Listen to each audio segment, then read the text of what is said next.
সে বিভিন্ন হালাল পণ্যের সাথে যদি একটিও হারাম পণ্য বিক্রি করা হয় তাহলে কি পুরো ব্যবসা হারাম হবে? যেমন মুদির দোকানে সিগারেটের ব্যবসা। প্রথম কথা, হালালের সাথে জেনে শুনে যদি একটাও হারাম পণ্য বিক্রি করেন পুরাটাই হারাম হয়ে যাবে। কারণ আপনি হারাম জিনিস হারাম জেনে হারাম বুঝে এটা হারাম জানতেছেন, তারপরেও আপনি বিক্রি করতেছেন। তার অর্থ হলো যে ওই হালালটার সাথে এটা মিক্স হয়ে যাচ্ছে, এটা তো দোকানের পণ্যই, এক দোকানের পণ্যই, এজন্য পুরাটাই হারাম।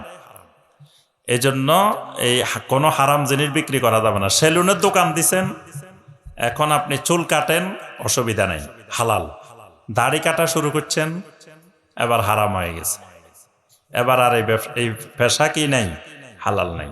তো এরকম দোকান দিছেন, হালাল জিনিসগুলা বিক্রি করেন, হারাম জিনিস বিক্রি করেন, বিড়ি সিগারেট বিক্রি করিয়েন না, আরো যেগুলো যেগুলো হারাম আছে এগুলো বিক্রি করেন, তাহলে হালাল। চা দোকান দিছে, ভালো কথা, আপনি চা বিক্রি করেন, হালাল।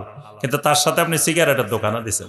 তো অনেকে কয় শায়েক সিগারেট না দিলে তো চায় চলে না, তো ওই ব্যবসায় হয় না।